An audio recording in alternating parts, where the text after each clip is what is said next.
오늘 설교를 준비하면서요, 지금까지 살아오면서 특별히 행복했던 순간들이 언제 있는지를 돌아보았습니다.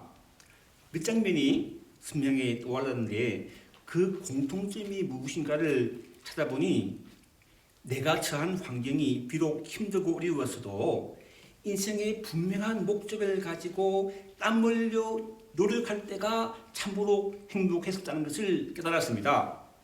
예를 들면 이런 이야기죠.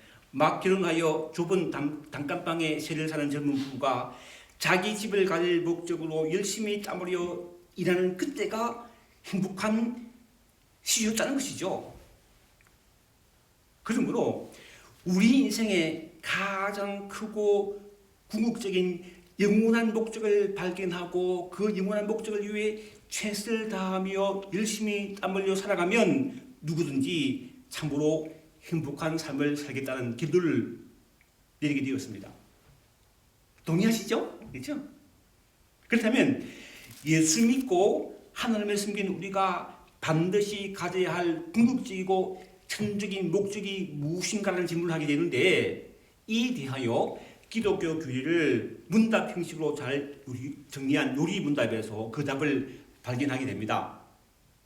총 107개의 질문과 답으로 된 요리 문답의 1번은요, 사람의 제일 되는 목적이 무엇입니까? 라는 물음에 사람의 제일 되는 목적은요, 하나님을 영화롭게 하고 그를 영원토록 즐거워하는 것입니다 라고 답합니다.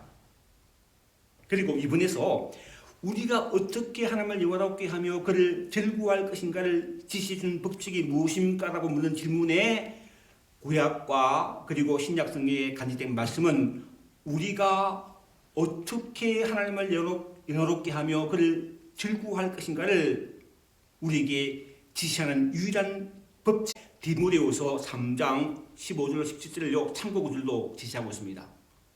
읽어보면요, 또 어려서부터 성경을 알았나니 성경은 능히 너희로 하여금 그리스도 예수 안에 있는 믿음으로 말미암아 구원에 이르는 지혜가 있게 하느니라. 모든 성경은 하나님의 감동으로 된 것으로 교훈과 책망과 바르게 함과 의로 교육하기에 유익하니 이는 하나님의 사람으로 온전하게 하며 모든 선한 일을 행할 능력을 갖추게 하려 합니다. 그러므로 이제 저와 여러분들이 하나님의 말씀의 성경을 늘 가까이 하며 말씀의 가르침을 따라 하나님을 영화롭게 하며 그를 즐거워하는 삶을 살아감으로 이 땅에 사는 동안 진정한 행복을 누리게 되기를 바랍니다. 그런데요, 오늘 우리가 살펴본 부분은요, 우리가 어떻게 하나님을 영화롭게 하며 그를 즐거워하는 삶을 살 것인지, 쉬운 말로 하면 어떻게 하나님이 원하시는 삶을 살아가야 하는지를 구체적으로 잘 보여주겠다는 거예요. 상황적으로 보여준다는 거예요. 오늘 본문에서 하나님은요, 여호수아에게 먼저 말씀하십니다. 1절이죠. 읽어보면 여호와의 종 모세가 죽은 후에 여호와께서 모세의 수종자 눈의 아들 여호수아에게 말씀하여 이르시되, 이 구절의 핵심은요, 여호와께서 여호수아에게 말씀하신다는 것이 핵심입니다. 그런데 여기서 보면요, 모세는 여호와의 종이라고 표현하고 있는 반면에 여호수아는요, 모세의 수종자라고 합니다. 수종자라는 것을 국어사전에 찾아보면요, 따라다니며 곁에서 심부름 따위의 시중을 드는 사람이라고 하는데 영어로는요, 서번트라고 그러죠. 그러니까 눈의 아들 여호수아가 젊은 시절에 한 일이요, 여호와의 종인 모세 곁에 있으면서 심부름하는 것, 즉 모세를 돕는 것이었습니다. 예를 들면 출애굽 17장에 보면요, 이스라엘이 르비딤에서 아벨렉과 셋멜건 전투를 할 때에 그때 모세는요, 여호수아에게 이렇게 말합니다. 출애굽기 17장 9절인데요. 모세가 여호수아에게 이르되 우리를 위하여 사람을 택하여 나가서 아멜렉과 싸우라. 내일 내가 하나님의 지팡이를 잡고 산 꼭대기에 서리라. 이처럼 모세는요, 하나님께 손을 들어 기도하고 모세의 부탁을 받은 여호수아는요, 칼을 들고 나가서 아멜렉을 쳐서 무찌릅니다. 수종자 역할을 했다는 거예요. 그뿐만 아니라 그리고 모세가 시내산에 올라가 40일 동안 하나님을 직접 만나 십계명을 받는 동안 여호수아는요 그곳에 머물며 모세를 기다렸습니다. 또 평소에는요 회막에서 관리자로 일하면서 모세를 도왔습니다.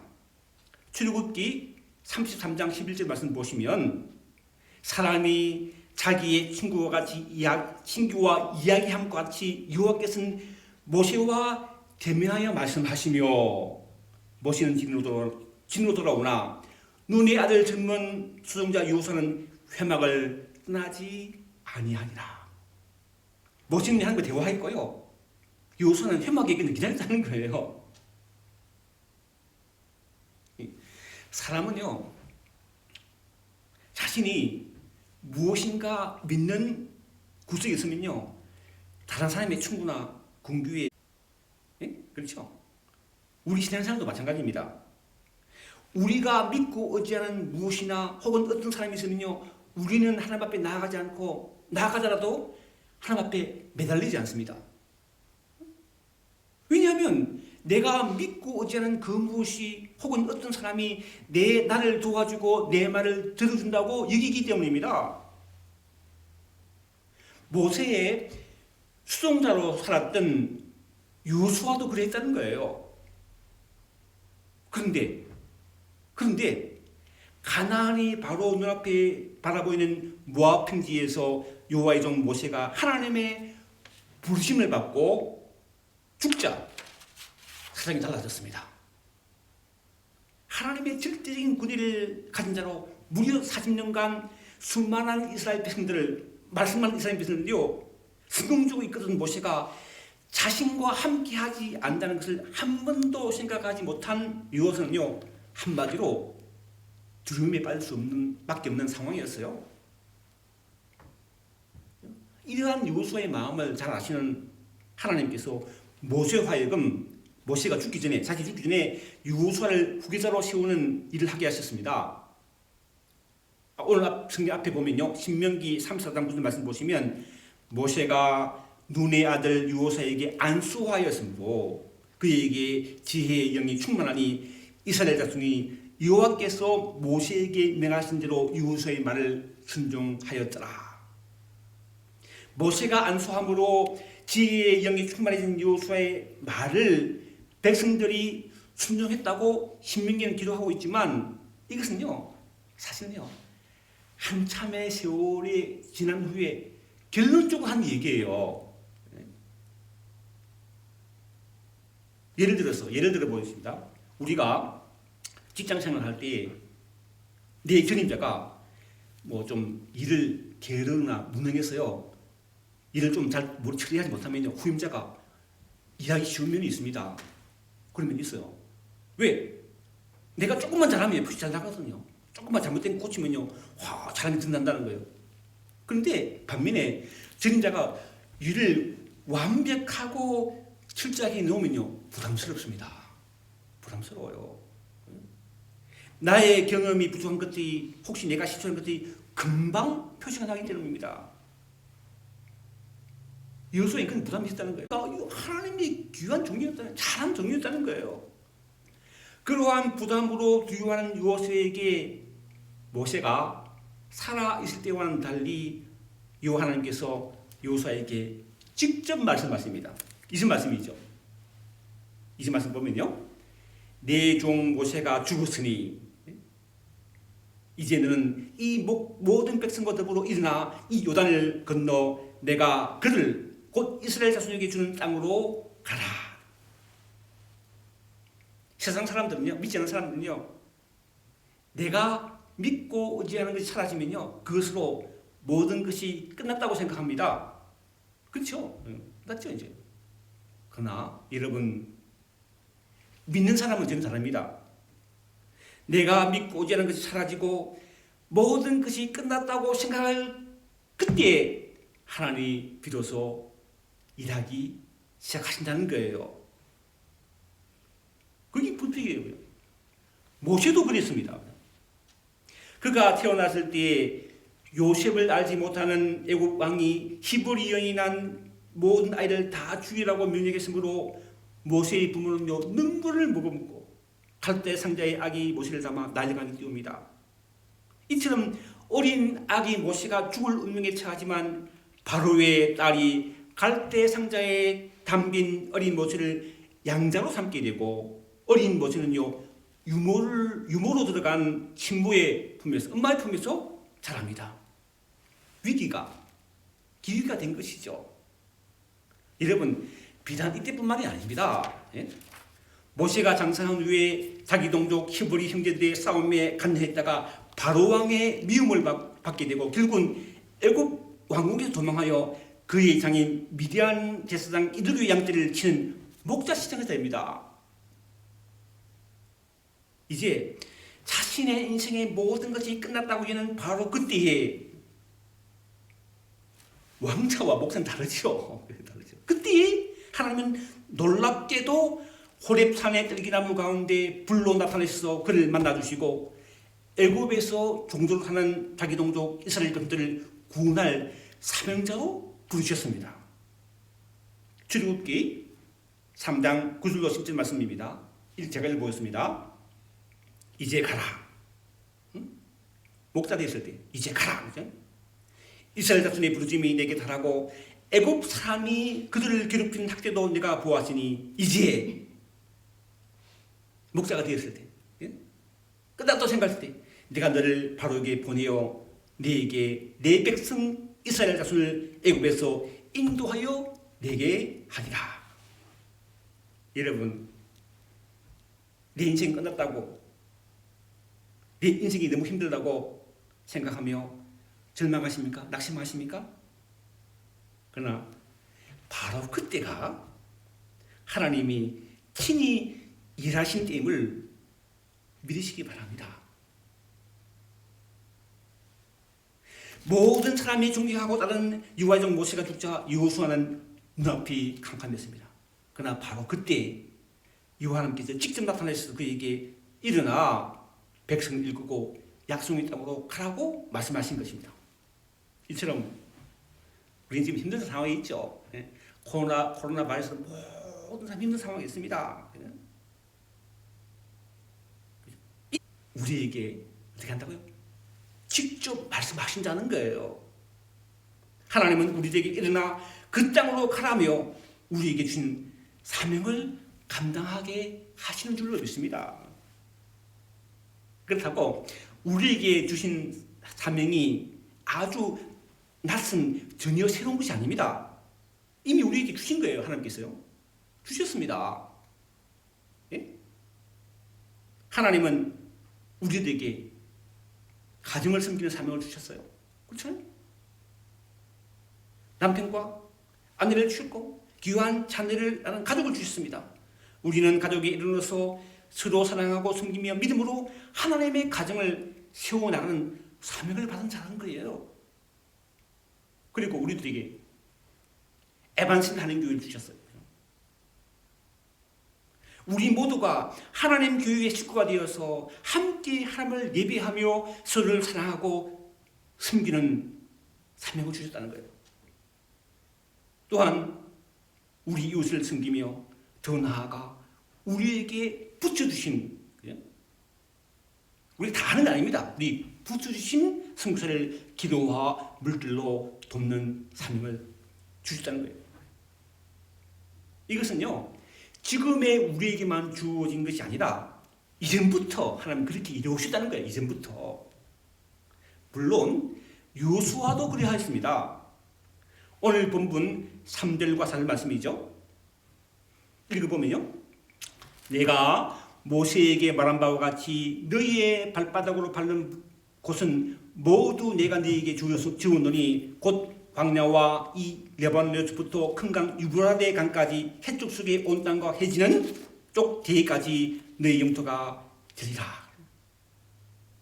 우리 잘 알잖아요.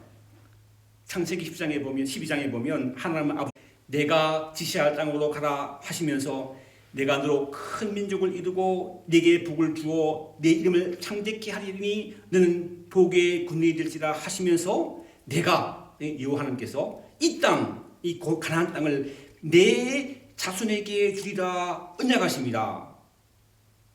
그리고 여호와의 종 모세에게 다시 한번 아브라함에게 주시는 언약을 상기시키는 것이 신명기 11장 24절과 25절에 나오는데 여호와 하나님은요 모세에게 하셨던 똑같은 말씀을 여호수아에게 다시 상기시켜 주신 것입니다.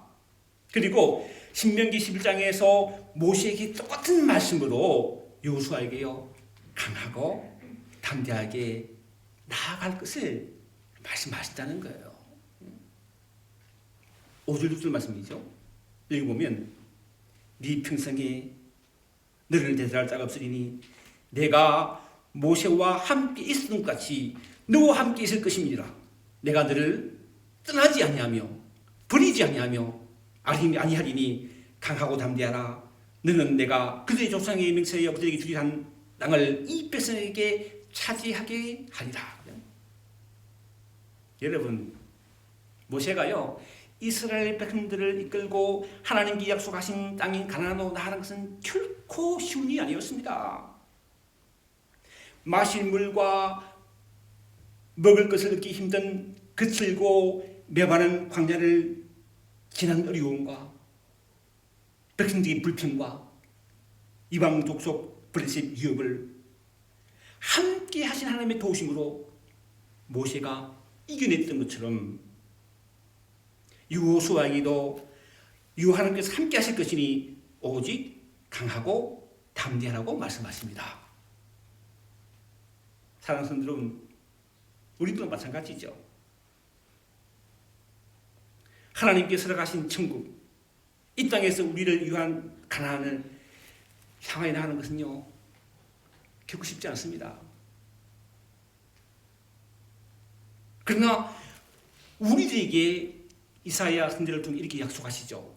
이사야서 41장 10절 말씀이죠. 두려워하지 말라. 내가 너와 함께함이라. 놀라지 말라. 나는 네 하나님이 됨이라. 내가 너를 굳세게 하리라. 참으로 너를 도와주리라. 참으로 나의 어느 손으로 너를 붙들리라. 약속하셨다는 거예요. 모세를 이어서 이스라엘 백성을 약속의 땅인 가나안으로 인도하는 사명을 받은 여호수아는요 강하고 담대함으로 나아가야 했는데 이때 여호수아가 해야 할 구체적인 세 가지를 말씀하십니다. 하나님께서 우리에게 허락하신 천국에 들어가며 또 이 땅에서 가나안을 체험하며 살기를 원하는 우리가 해야 할 세 가지죠. 첫째, 하나님의 말씀을 가까이 하는 것입니다. 오늘 그렇죠? 오늘 말씀해 보면요 8절 이 율법지를 내 입에 떠나지 말게 하며 고사성어 중에 이런 말이 있죠. 근묵자흑 먹을 가까이 하는 사람은 금어진다는 뜻으로 나쁜 사람과 가까이 지내면 나쁜 버릇에 물르기 쉬움을 비유적으로 하는 말입니다. 그래서 인생 경험이 있는 어른들은요 우리 자식들이 어린 자녀들에게 나쁜 친구 사귀지 말라고 당부합니다. 그렇죠? 덜막하니까. 그런데 사실은요 어른들도 마찬가지예요. 어른되었지만요 나쁜 사람 만나면요 영향 받습니다. 물론 가장 큰 영향을 받는 사람은 같이 사는 부부죠.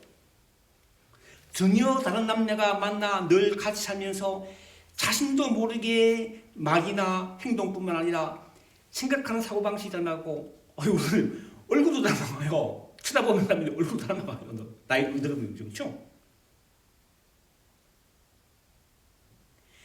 예수님이 이러한 원리를 잘 하시고 12제자를 부르시고 그들에게 하나님의 말씀을 가르치셨을 뿐만 아니라 아예 같이 사셨습니다. 3년 동안요.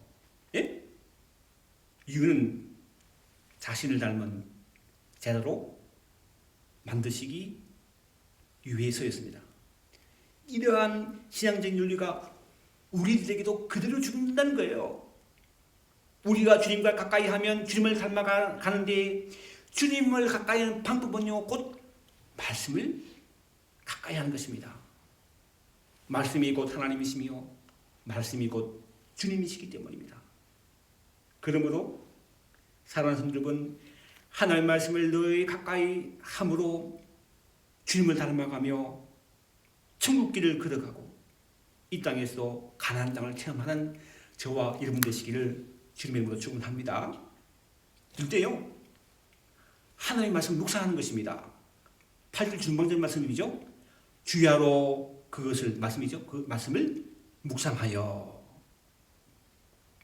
하나님은 저와 여러분들을 에반스빌 하는 교회 공동체로 부르셔서 함께 하나님을 섬기며 신앙생활을 하게 하셨습니다. 그러므로 우리에게 주시는 하나님의 말씀을 함께 받고, 개인에게 주시는 말씀도 있지만 공동체에 주시는 말씀도 있다는 걸 함께 받고 기도하며 믿음으로 살아가는 것이 너무나 큰 복인 줄로 믿습니다. 그런데 함께 예배하고 서로를 위해 기도하는 것은 부족해요. 한 발 더 나아가서요, 우리는요 공동체로서 함께 만나 교제하며 대화하는 것이 필요합니다. 부부관계도 마찬가지잖아요. 함께 사는 것으로 부족하고 때로는 속 깊은 대화를 할 때 관계가 깊어지는 것입니다. 우리와 하나님과의 관계도 마찬가지예요. 하나님의 말씀을 읽고 공부하는 것이 필요하지만 때로는 하나님의 말씀을 붙들고 깊이 묵상하는 것이 반드시 필요합니다. 그렇게 할 때 하나님께서 우리에게 주신 말씀의 의미를 깨닫게 되고 나 자신이 예수님을 닮은 하나님의 삶으로 세워지게 됩니다. 우리 교회는요 매일 오전에 교회 카톡방에 오늘의 말씀 묵상을 올리는데, 그리고 제가 오후에 묵상 나눔을 보내죠. 여러분 묵상 나눔 보내는 것을 보는 것만 붙이지 마십시오. 직접 묵상하셔야 돼요. 직접. 저는 묵상하면서 은혜를 받아요. 하니까 하나님의 말씀을 주에 묵상할 때 이 땅에서도 참된 하나님의 자녀로 세워지는 복을 받게 되는 줄 믿습니다. 셋째요, 하나님의 말씀대로 사는 것입니다. 오늘 본 8절 하반절 말씀이죠. 그 안에 기록한 대로 다 지켜 행하라. 우리가 하나님의 말씀을 읽고 주야로 묵상하는 이유는요, 내 마음의 평안을 위해서 하는 것이 아니라 결론적으로 그 말씀대로 살기 위한 것입니다. 우리가 말씀대로 살지 않으면요, 매일 읽고 주야로 묵상하는 것이 또 소용없는 무용지물이 될 수 있다는 거예요. 예를 들어서 우리가 부모님 말씀을 듣고 예 알겠습니다라고 하면요 안 되지요. 부모님 말씀에 맞는 말씀을 하시면 순종할 때 부모님 기뻐하시죠. 이처럼 우리가 하나님께 나에게 주시는 말씀에 순종하며 살아갈 때, 여러분 하나님께 우리에게 순종할 수 있는 말씀을 주세요. 할 수 없는 거 안 주세요. 하나님 아시지. 웃는 걸 아시는데요.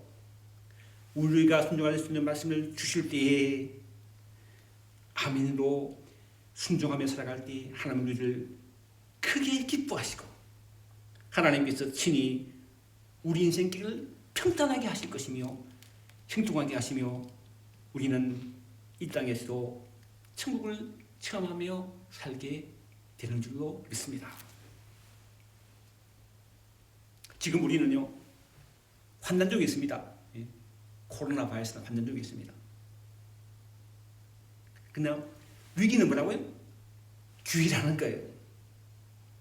이러한 위기 때에 날마다 하나님의 말씀의 성경을 더 가까이 하며 주시는 말씀을 깊이 묵상하고 그 말씀에 믿음으로 철저히 순종하며 살아가면 하나님께서 약속하신 대로 나의 삶을 평탄하게 그리고 형통하게 인도하여 약속의 땅인 가나안 땅에 들어가게 하여 줄 줄로 믿습니다. 그런 은혜가 저와 이분에게 있게 되기를 주님의 이름으로 축원합니다. 기도하겠습니다. 사랑하는 주님, 날마다 말씀을 읽고 깊이 묵상하며 받은 말씀에 철저히 순종함으로 하나님께 주시는 평탄의 복, 행복의 복을 누리며 천국길을 걷게 하여 주옵소서. 예수님의 이름으로 기도하옵나이다. 아멘.